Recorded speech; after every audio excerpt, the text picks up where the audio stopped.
হিন্দু পুরাণ অনুসারে ভগবান রাম চৈত্র মাসে নবম দিনে অযোধ্যায় রাজা দশরথ এবং রানী কৌশল্যার ঘরে জন্মগ্রহণ করেছিলেন। তিনি হিন্দু সৃষ্টিতত্ত্বের দ্বিতীয় যুগ ত্রেতা যুগে জন্মগ্রহণ করেন। পৃথিবীতে তার দিব্য জন্ম হল রাক্ষস রাজা রাবণকে পরাজিত করা এবং পৃথিবীতে ধর্ম ও ধার্মিকতা পুনরুদ্ধার করা। কিভাবে তিনি অযোধ্যা থেকে নির্বাসনে গিয়েছিলেন এবং কিভাবে তিনি 14 বছর বনে কাটিয়েছিলেন, তার 14 বছরের নির্বাসন, তার স্ত্রী সীতাকে রাবণের হাত থেকে বাঁচানোর গল্প সমস্তটাই পবিত্র গ্রন্থ রামায়ণে তার লিপিবদ্ধ। রামনবমী উপলক্ষে লক্ষ লক্ষ হিন্দু মানুষ ভগবান রামের কাছে আত্মনিবেদন করেন, কারণ এই উৎসব চিরন্তন মূল্য এবং ভগবান রামনীতির স্মারক হিসেবে কাজ করে। এই উৎসব মন্দের ওপর ভালোর, অধার্মিকতার ওপর ন্যায়ের এবং মিথ্যার ওপর সত্যের বিজয়ের প্রতীক। রামনবমী অত্যন্ত ভক্তি, শ্রদ্ধা এবং উৎসাহের সাথে পালিত হয়। মানুষ এই দিনে তাদের জীবনে রাম মূল্যবোধ বজায় রাখতে আত্মনিয়োগ করেন। ঠিক এই দিনে দক্ষিণ 24 পরগনা সাগর থানা অন্তর্গত সুমতি নগরে সীতামোড়ের অন্তরাষ্ট্র হিন্দু পরিষদের উদ্যোগে সারা দ্বীপ জুড়ে মহা ধুমধামের মধ্য দিয়ে অনুষ্ঠিত হয় রামনবমী। এই মহা উৎসব ও র্যালিতে পা মেলালেন কয়েকশো অন্তরাষ্ট্র হিন্দু পরিষদের সদস্যরা।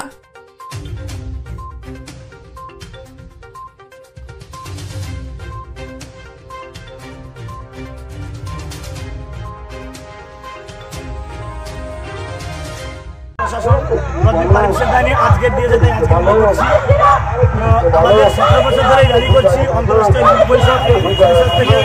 আমাদের মধ্যে আমাদের কমিটি আছে প্রায় 5000 জন। আমরা এই র্যালি করছি, প্রশাসন আমাদের সহযোগিতা করেছে। টাইম দেয়নি, হরিণবাড়ি অফিস যাওয়ার কথা ছিল, যেতে পারিনি। চিত্তমোড় থেকে আমরা আবার পরিবর্তন করে যাচ্ছি। তারপরে আমাদের সভাপতি বলছে রাহুল। কতজন এই শোভাযাত্রায়? 5000-এরও বেশি জন আছে আমাদের শোভাযাত্রায়। কোথা থেকে কোথা অবধি? আমরা মন্দিরতলা থেকে হরিণবাড়ি চিত্তমোড় পর্যন্ত করেছি র্যালিটা। কি নাম আর কি পদে? দীপক কুমার মন্ডল, রামের ট্রাস্টের সদস্য। ব্যবস্থাপনার জলের গাড়ি থেকে যারা জল দিচ্ছেন, যারা রক্ষীরা আছেন দেখে নেবেন যাতে রাস্তার উপরে জল না পড়ে থাকে। জলে পা পড়লে পরে আমাদের সিট খেতে পারে। যে সকল ভক্তরা আসেন আপনি সিট খেতে পারে। মূলত কি উদ্দেশ্যে আজকের এই মহামিছিল? নমস্কার সবাইকে, সমস্ত দেশবাসী ও গ্রামবাসী তথা প্রশাসন ও আমাদের সমস্ত সদস্যদের।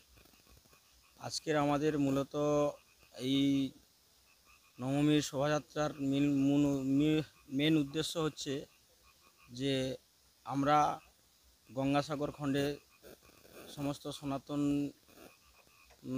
ধর্মাবলম্বী মানুষ বসবাস করি। এই যে আজকে আমরা এক হতে পেরেছি এবং এক হওয়ার উদ্দেশ্যে আজকের এই মহা শোভাযাত্রা ছিল আমাদের রাম সীতা সেবা মিশন কমিটির পক্ষ থেকে ও পরিচালনায় গঙ্গাসাগর শোভাযাত্রা কমিটি ছিল। কত কিলোমিটার এই পদযাত্রা হয়েছে? আমাদের এই পথযাত্রা ছিল আজকের 20 কিলোমিটার। আমাদের পথসভা ছিল মন্দিরতলা পোস্ট অফিস থেকে একদম শুরু করে হরিণবাড়ি পর্যন্ত। আপনার নাম? আমার নাম বাপি পাত্র ও আমি রাম সীতা সেবা মিশন কমিটির সভাপতি।